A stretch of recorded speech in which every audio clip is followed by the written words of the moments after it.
Hi friends, welcome back to our second theater remote lesson.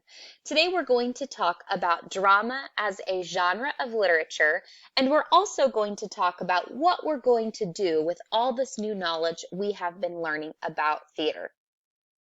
Now, last week we talked about how drama is a story told in front of a live audience in a place called a theater. We also talked about how the story is told with the use of a script. Remember, the script tells actors everything they need in order to tell the story correctly. But what does a script look like exactly, and how do we as readers read it? So let's talk about some vocabulary you're going to need to understand what a script looks like. The first one we already know, the actors. The actors are characters in a drama. The acts are like the chapters of a drama in a regular chapter book. And the scenes in each act show how the setting changes over time. The dialogue are the words the actors say to one another. And the stage directions tell the actors what to do and where to go on the stage. And lastly, the props. The props are objects used in a drama to bring it to life. So let's take a look at a script to see what that looks like in action. This is a piece from the script, A Marvelous Surprise. That is the title of this drama. You can see here the title of the first chapter or act is The Discovery. And it's divided up into scenes where it sets the setting for the actors to interact. You can see that there are props listed here, old trunks and other vintage items. These props help the actors tell the story and set the scene for them to interact in. This is dialogue for the character Ellie. It's letting her know what she needs to say. And for Jackson, it tells him what he needs to do. Those italicized words inside the parentheses are stage directions. They let the actor know he needs to look closely at the pictures and slowly turn the pages of the album. You can tell the dialogue is changing here because the character's name is in bold with 2 colons before you see their dialogue. It tells them what to do and what to say. Finally, the scene ends with the curtain closing, and when it reopens again for scene 2, the setting has changed.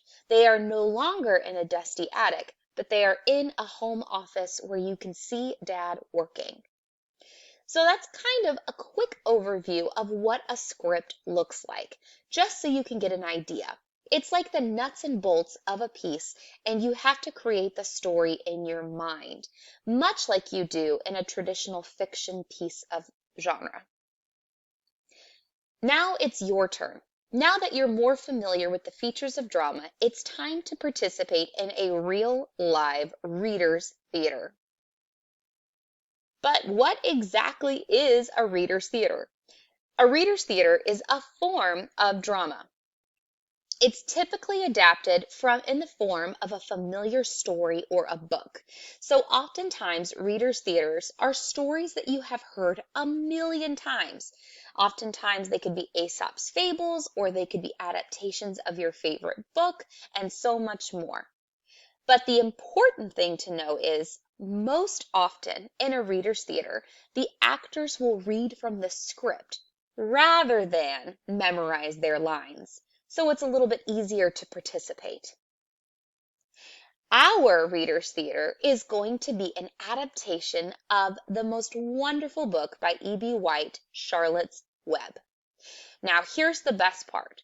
You can find the file for our reader's theater on the S'more page, but if you want to listen to the original story, Miss Moore has recorded the entire book for you to listen to. And I'm going to tell you how to get there. When you're in our Teams page, you click on the block page and then click here on Library. That will take you to Miss Moore's page. Once you're there, you need to click on the library main page, and that will take you to her Bitmoji page. Up at the top above the window, you're going to see a link to Charlotte's Web. That will take you to a file page where you can click on each chapter of the story and listen to her read aloud the most wonderful story. Now, if you want to participate in Charlotte's Web, you can sign up on our S'more page. So now it's your turn. Check out the 2 drama examples on the S'more page. I have an adaptation for the stage of Junie B. Jones, but we also have included a reader's theater of an Elephant and Piggie book. You can sign up if you want to participate in our online reader's theater with your parents' permission. And after you sign up, we will add you to a special Teams page where we will talk more about putting on our own online reader's theater. You can read the script found on the S'more page as well to get a feel for the characters and see who you'd like to play. And then you can listen to Miss Moore's read aloud to see the differences between the book and the reader's theater. And that's all that I have for you today, my friends. I hope you have enjoyed this lesson, and I look forward to seeing you next time. Goodbye.